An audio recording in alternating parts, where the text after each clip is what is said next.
Olá a todos, muito bem-vindos à Tribo Astral. Como sabem, este canal é dedicado à astrologia.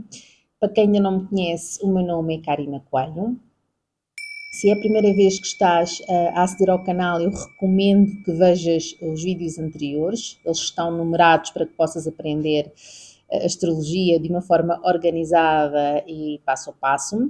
Eu vou deixar os links em baixo na descrição deste vídeo. Também na descrição está o meu contacto para consultas e o Instagram da Tribo Astral.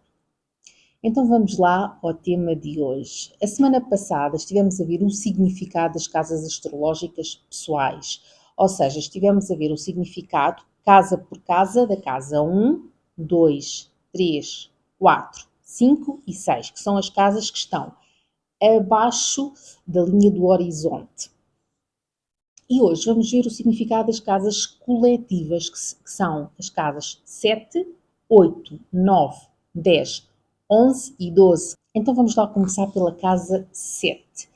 Se bem se lembram, a casa 7 é uma casa angular e está associada ao signo de balança e, portanto, ao elemento ar. Esta é a primeira casa que nos fala da partilha e de como nos vinculamos com os outros. Isto fora do contexto familiar, porque esta casa fala dos vínculos, nomeadamente em contexto de casal e de sócios, de parcerias.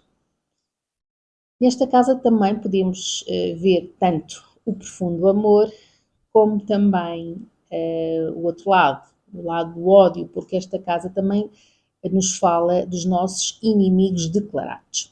Os inimigos secretos estão na casa 12, mas lá chegaremos.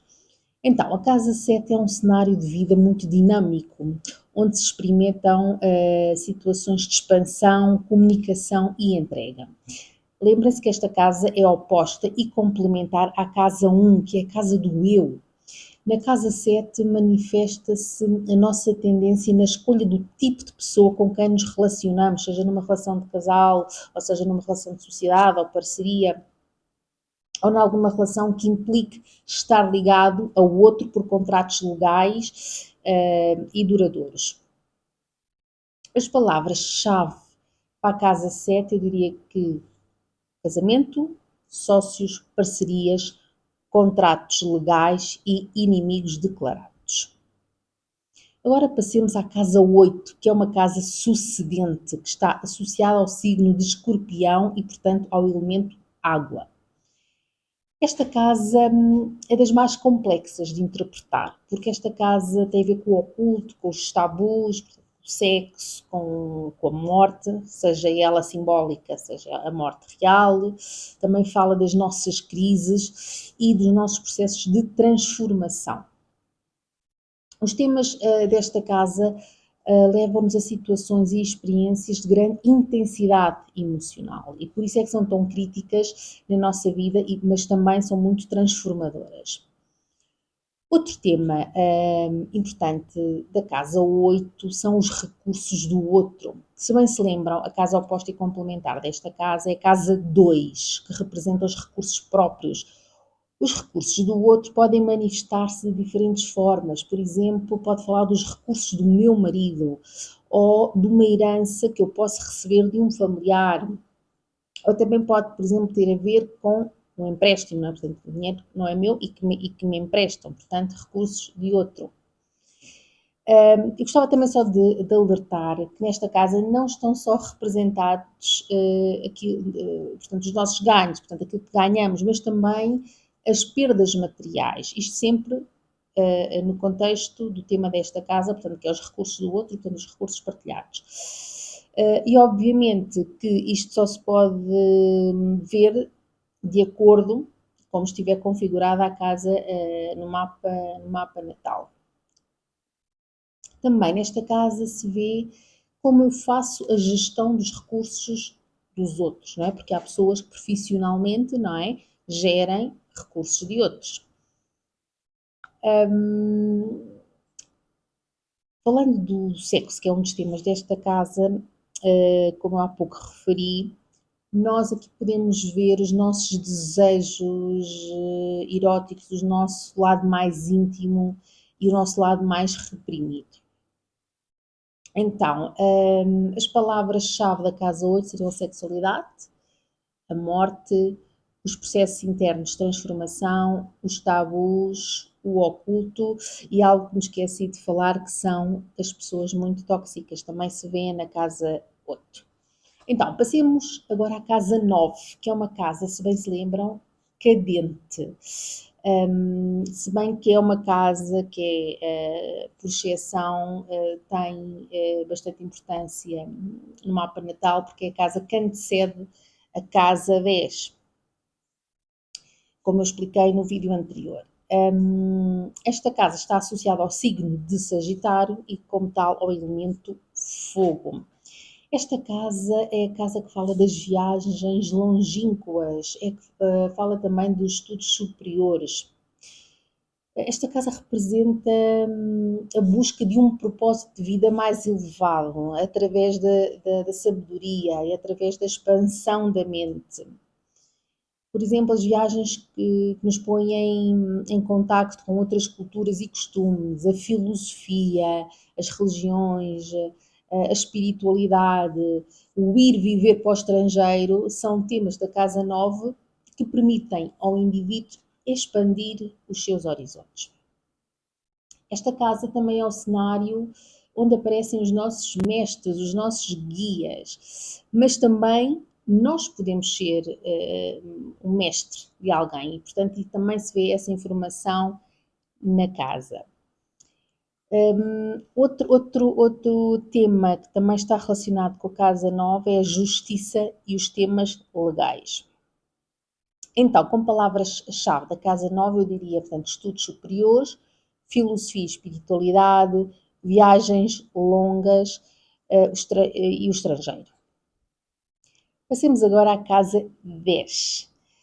Recordam-se que esta casa é angular, é a segunda mais importante da carta natal e está associada ao signo de Capricórnio e, portanto, ao elemento terra.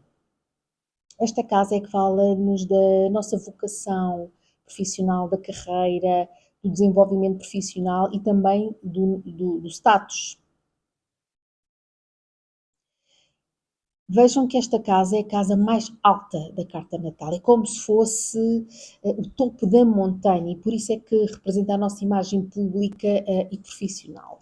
Então, aqui o que é que nós vemos? Vemos as nossas ambições, as nossas conquistas e também a nossa reputação. É nesta casa que culmina o triângulo prático da vida.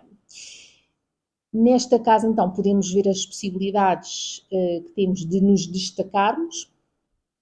E esta casa também está relacionada com as figuras da autoridade. E é uma casa que, de acordo com a astrologia tradicional, é relacionada com a mãe. Já sabem que, no caso da astrologia moderna, aqui representa o pai, como eu expliquei, na casa 4, a astrologia moderna considera como significado da casa a mãe e na casa 10 o pai. E na astrologia tradicional, na casa 4 está relacionado com o pai e na casa 10 a mãe. Então, com palavras-chave da casa 10, eu diria vocação profissional, carreira, imagem pública, portanto, status e também a mãe. Agora passemos à casa 11, que é uma casa sucedente e associada ao signo de Aquário, portanto, ao elemento ar. Esta casa representa a área da vida que nos fala dos amigos. Porque os amigos somos nós que os escolhemos e, portanto, escolhemos porque nos une a eles um ideal comum. Então, é por isso também que esta casa fala do coletivo. Esta casa, como casa oposta e complementar à casa 5, também nos fala de criatividade, mas é uma criatividade que se expressa de forma diferente, expressa-se em conjunto e em prol do grupo. Por isso, tudo o que for projetos em benefício de muitos e não do próprio, estão nesta casa, como por exemplo as causas humanitárias ou qualquer causa que defenda os interesses de um coletivo. Esta casa também fala de liberdade, de horizontalidade, ou seja, somos todos iguais. Aqui não há uns que estão em cima e outros que estão em baixo. Esta casa fala-nos também da nossa capacidade de fazer amigos, da nossa necessidade ou não de fazer parte de um grupo e a forma como interagimos nesse grupo. Como esta é a casa dos grupos e dos amigos, aqui também se vê as viagens em grupo e também dos prémios que podemos ganhar dos jogos de azar. Em súmula, eu diria que a casa 11 fala-nos de ideais, de sonhos e de esperança. Palavra-chave para a casa 11, portanto, amigos, grupos, ideais, sociais e humanitários. E agora vamos à casa 12, que é a casa mais misteriosa e enigmática, juntamente com a casa 8. A casa 12 é uma casa cadente e está associada ao signo de peixes, portanto, ao elemento água. Esta casa representa o inconsciente, representa a dissolução do ego e também o que está oculto. Nesta casa entra a experiência vivida no útero materno antes de nascermos. Também nesta casa vemos a nossa saúde, nomeadamente as doenças crónicas e graves e também as doenças de origem desconhecida. Neste caso, provavelmente de origem emocional, pela natureza desta casa. Esta casa também representa a perda de liberdade. Pode estar relacionada, por exemplo, com hospitalizações ou com prisões, ou também pode ter a ver com retiros, não é? Por exemplo, em mosteiros. Esta casa também representa a conexão com o todo, pela via espiritual, seja através da meditação ou de outras práticas.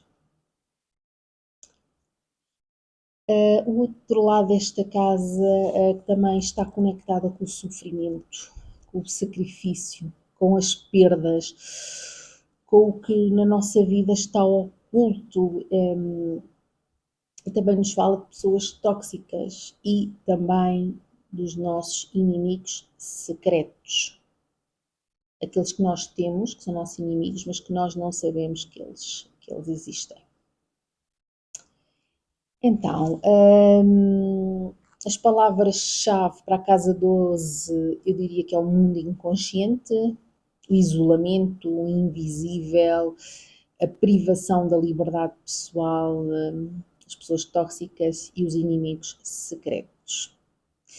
E assim terminamos de ver o significado de todas as casas astrológicas. Nós na próxima semana vamos concluir este tema das casas astrológicas. Vamos abordar as casas derivadas, que é espetacular. Se vocês pensavam que no nosso mapa natal só podemos ver informação sobre nós, hoje vão se surpreender. Na próxima semana já vos conto mais. Também vamos ver as casas vazias, ou seja, as casas sem planetas e as casas interceptadas. Assim vão ficar com uma boa base de conhecimento sobre as casas astrológicas. Despeço-me então. Um beijo cheio de luz a toda a tribo astral e cá nos vemos na próxima sexta-feira. Até lá!